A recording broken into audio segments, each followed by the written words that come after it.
അതെ, ഒരുപാട് കറിയൊന്നും ഇല്ലെങ്കിലും എല്ലാത്തിൻ്റെയും കൂടെ കൂട്ടിക്കഴിക്കാൻ പറ്റിയ നല്ല ടേസ്റ്റിൽ നമ്മൾ പണ്ടൊക്കെ അടച്ചുവറ്റി വെച്ചുണ്ടാക്കുന്ന കുറേ ആൾക്കാർക്കൊക്കെ അറിയാവേ ഒരു ചമ്മന്തിയായത്. ഇത് മാത്രം മതി കേട്ടോ, ചോറിൻ്റെയും പഴങ്കഞ്ഞിയുടെയും അതുപോലെ ചക്കപ്പുഴുക്കിൻ്റെയും ഒക്കെ കൂടെ നല്ല ടേസ്റ്റാണ് കേട്ടോ. നമ്മൾ എത്ര കഴിച്ചാലും മതിയാകുകയില്ല, അത്ര രുചിയുള്ളൊരു ചമ്മന്തിയാണ്.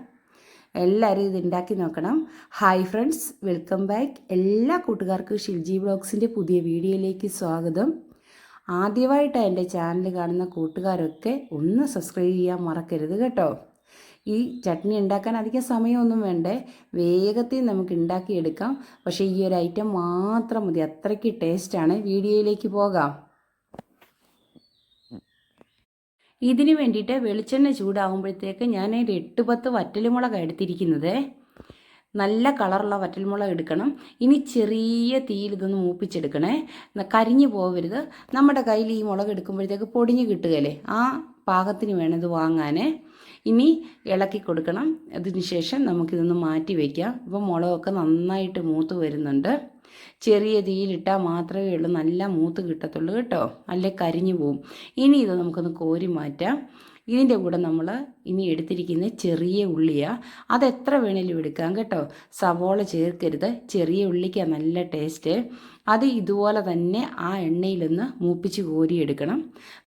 ചെറിയ ഉള്ളിക്ക് കുറച്ച് മൂപ്പുണ്ട്, അത് നല്ലോണം നമ്മൾ ഇളക്കി കൊടുത്ത് മൂപ്പിച്ചെടുക്കണം. എന്നാലേ ഉള്ളൂ നമുക്ക് പച്ചച്ചവിയൊന്നും വരാതെ ഈ ചമ്മന്തി ഉണ്ടാക്കിയെടുക്കാൻ പറ്റത്തുള്ളൂ. ഇപ്പോൾ ഉള്ളി നല്ലോണം മൂത്തിട്ടുണ്ട് കേട്ടോ.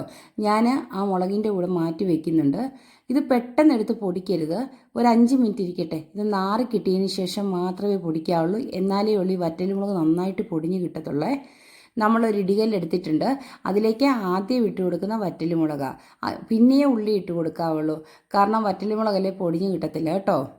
ഇനിയിപ്പോൾ ഇത് നല്ലോണം പൊടിച്ചതിന് ശേഷം നമുക്ക് ഉള്ളി ഇട്ട് കൊടുക്കാം. അതും ഇതുപോലെ തന്നെ ചതച്ചെടുക്കണം. ഒരുപാട് ചതച്ചൊന്നും എടുക്കണ്ട, നമുക്ക് കൈകൊണ്ട് ഞെരട്ടി എടുക്കാനേ ഉള്ളൂ. ഇത് കല്ലിൻ്റെ ആവശ്യം പോലും ഇല്ല കേട്ടോ. ഇനിയിപ്പോൾ ഈ ഉള്ളിയും ആവശ്യത്തിന് ഉപ്പും കൂടി ചേർത്ത് നമുക്ക് നല്ലോണം ഒന്ന് ഇടിച്ചെടുക്കാം.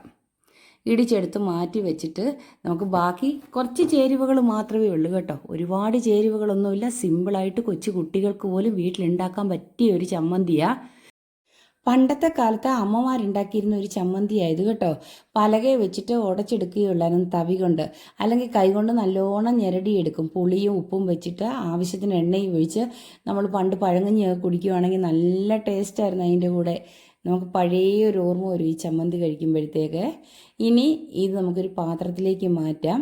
1-2 ചേരുവകൾ കൂടി ചേർത്ത് കഴിഞ്ഞാൽ നമ്മുടെ ചമ്മന്തി റെഡിയാകും. ഇനി നമ്മൾ ചേർക്കുന്ന പുളിവെള്ളമാണ് കേട്ടോ. അതിനുവേണ്ടി ഞാൻ നെല്ലിക്ക വലുപ്പത്തിലുള്ള പുളി എടുത്ത് വെള്ളത്തിൽ ഇട്ട് കുതിരാൻ വെച്ചിട്ടുണ്ട്. ഇപ്പം നല്ലോണം കുതിർന്നിട്ടുണ്ട്. പുളിയായിട്ടും വേണേൽ ചേർക്കാം, പക്ഷെ കുരുവില്ലാത്ത പുളിയായിരിക്കണേ. ഇനി ആ നീര് കൂടി ഇതിൽ ചേർത്ത് കൊടുത്താൽ മതി. എന്നിട്ട് നല്ലോണം കൈകൊണ്ട് ഇളക്കി കൊടുത്തേച്ചാൽ മതി. ചമ്മന്തി റെഡിയാവും. പിന്നെ കുറച്ച് എണ്ണയും കൂടെ ചേർക്കുന്നുണ്ട്. എണ്ണയൊക്കെ പിന്നെ വേണമെങ്കിൽ മാത്രം ചേർത്താൽ മതി. ഞാൻ മുളക് വറുത്ത എണ്ണയില്ലേ, അതിൻ്റെ ബാക്കി വന്ന് ഇതിലേക്ക് ചേർക്കുന്നുണ്ട്. ആ എരി ഒന്ന് ബാലൻസ് ചെയ്യാൻ വേണ്ടിയിട്ടാണ്. കാശ്മീരി ചില്ലിയാണെങ്കിൽ നമുക്ക് ഒട്ടും എരിക്കത്തില്ല, സാധാ മുളകാണ് കുറച്ച് എരിവുണ്ടാവുമല്ലോ, അതിന് വേണ്ടിയിട്ടാണ് എണ്ണ ചേർക്കുന്നത്. പിന്നെ പച്ച വെളിച്ചെണ്ണയ്ക്കൊരു ടേസ്റ്റും ഉണ്ടല്ലോ. ഇപ്പം നമ്മുടെ ചമ്മന്തി റെഡിയായി. ഇനി ഞാൻ ആ ബാക്കിയിരിക്കുന്ന എണ്ണയും കൂടി ഉണ്ടല്ലോ, അതങ്ങ് ഒഴിച്ചു കൊടുക്കുന്നുണ്ട് കേട്ടോ. എരിവധികം വരാതിരിക്കാൻ വേണ്ടിയിട്ടാണ് ഞാൻ 2 മുളകും മിക്സ് ചെയ്താണ് എടുത്തിരിക്കുന്നത്. കാശ്മീരിയും ഉണ്ട്, സാധാ മുളകും കൂടി ഉണ്ട് കേട്ടോ. ഇനി ഒരു സ്പൂൺ വെച്ച് ഇളക്കി കൊടുത്തേച്ചാൽ മതി. ഇത്രയേ ഉള്ളൂ. വളരെ സിമ്പിളായിട്ടും ഈസിയിൽ നമുക്ക് ഈ ചമ്മന്തി ഉണ്ടാക്കിയെടുക്കാം. പിന്നെ ഇതിൻ്റെ കൂടെ കറിവേപ്പിലയും വേണേൽ കുറച്ച് ചേർക്കാം കേട്ടോ. ഞാൻ ചേർത്തിട്ടില്ല, അതൊക്കെ വേണ്ടവർക്ക് മാത്രം ചേർത്തേച്ചാൽ മതി. നമ്മുടെ വീട്ടിലൊക്കെ ചെണ്ടക്കപ്പയൊക്കെ വേവിക്കുകയല്ലേ, അതിൻ്റെ കൂടെ നല്ല കോമ്പിനേഷനാണ് കേട്ടോ.